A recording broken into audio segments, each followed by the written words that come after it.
Hey everybody, and welcome back to your favorite murder mystery channel, Trails of Tales. I hope everybody's enjoying their weekend. You're having a happy Saturday. Last week we got started with the new tale called Mirror Mirror. Not tonight. We're moving it right along to part 2. So I hope we're all caught up. I hope you're ready. As always, if you like murder mysteries and you like my channel, you already know what to do. Like, share, subscribe. All right, let's get into it. Part 2 of Mirror Mirror. Hello, case seekers, and welcome back. If you caught last Friday's live stream from the gallery, you already know what went down. Ashley's gone, Lauren's gone. The stream that started as a dare, well, it ended as a nightmare. And now, the whole wide world has seen it. But tonight, we're stepping back into the aftermath, the flashing lights, the police tape, and you guessed it, case seekers, the mirrors, still covered in streaks of ash and fingerprints. Looks like tonight we got a new face that enters the scene, Detective Angelo Diaz. What he doesn't know quite yet is that this case, well, it could be a little more personal than he'd ever thought. So, case seekers, grab your flashlights and let's pick up from last Friday. Mirror, Mirror. Mirror, Mirror, Part 2. By Saturday morning, the art gallery had turned into a circus. Reporters, bloggers, and streamers filled the parking lot like vultures, just waiting for another body to drop. The headline was everywhere. Influencer dies during live stream. Viewers thought it was a hoax. Detective Angelo pushed through the crowd, flashing his badge about. He wasn't a man who rattled easily, but there was something about this case that was tugging on a thread buried deep in his old gut.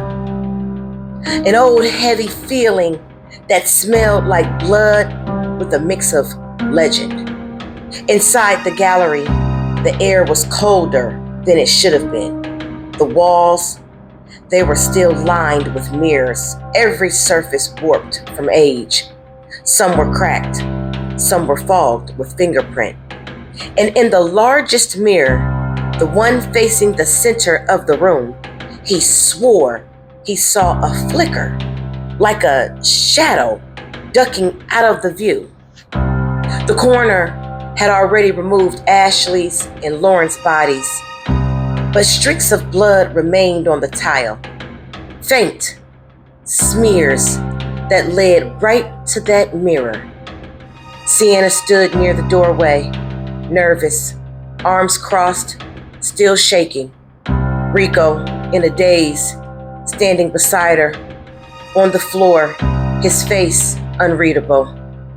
Old Devin, he hadn't said a word since the cops arrived.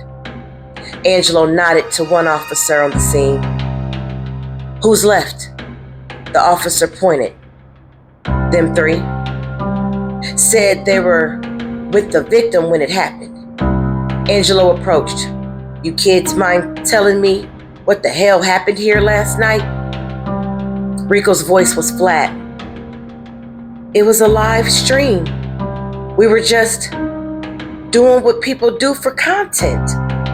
Bloody Mary, Candyman. Man, it wasn't supposed to be like this. It was just supposed to be a joke. Sienna's voice broke. Well, it wasn't a joke. Something came through those mirrors. Angelo frowned. Something? He questioned. She nodded hard and quick. Yeah, you think I sound crazy? But what I just saw last night, I saw her. Ashley's reflection. It was moving when she wasn't. Angelo took a slow breath. You've been through something. Traumatic, huh? Let's take it one step at a time. He turned toward the main mirror again. It felt like it was humming. He stepped closer, and for just a second, his reflection didn't move with him. A shiver crawled up his spine. The team packed up evidence, Angelo and the trio alone for a moment. The silence stretched. Then, a low tapping sound. Devin spun around quick. You guys hear that? The others froze. The tapping came from the far wall, from behind a cracked mirror, covered in police dusting powder. Just probably the pipes, Angelo muttered. Devin shook his head. Nah, man, that's... He leaned closer. Hello? His reflection smiled back, but it wasn't his smile. It was too wide, too sharp. Devin, don't, Sienna started, but it was too late. The glass rippled like water. A blackened hand shot out, grabbed Devin by the jaw, and yanked him in. His scream tore through the gallery as the mirror sealed over, leaving nothing but his phone on the floor. Camera still recording, capturing only his reflection, while still moving. Sienna fell to her knees, sobbing. Rico stared, expressionless, unreadable.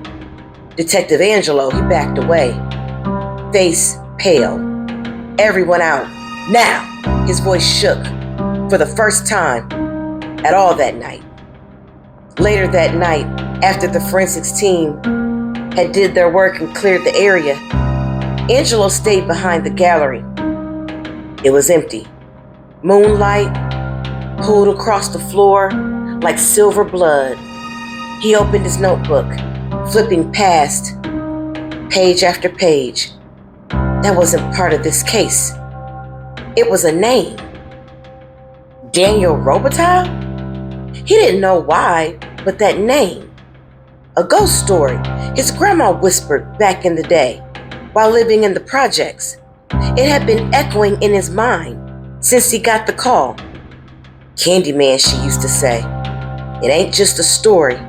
He's a curse, passed down through mirrors. Every family got one who's touched by it. Angelo swallowed hard as he sat reminiscing of his grandmother. His mother had died when he was a kid, right after she'd start seeing things in the bathroom mirror.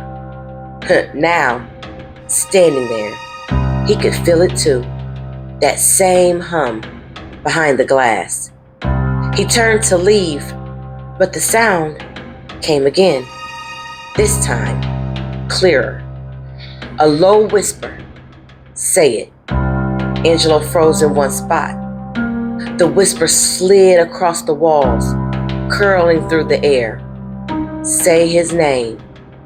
He spun around with his gun drawn. But the gallery, it was empty.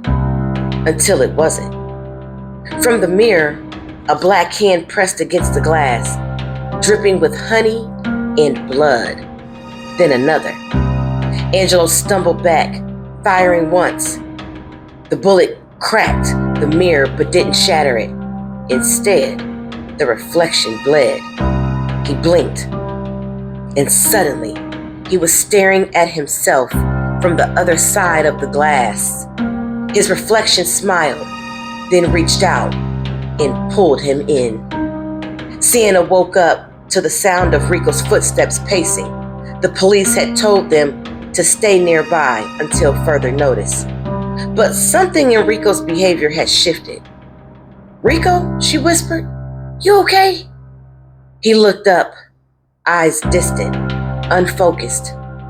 It's still here, he muttered. It doesn't stop just because they took the bodies. It wants more. Sienna backed up. What the hell are you talking about, Rico? The mirror. He pointed toward it. It needs another one. Before she could move, the mirror's surface rippled again, like water, disturbed by breath. And standing inside it, faint but real, was Angelo Diaz. His hand pressed to the glass, eyes wide with silent screams. Sienna gasped, "Oh my God, Rico, he's alive!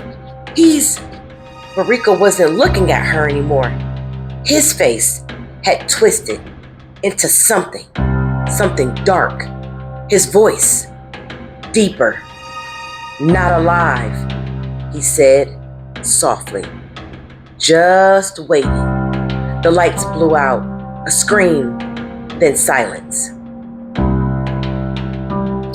And just like that, case seekers, the mirror claimed another.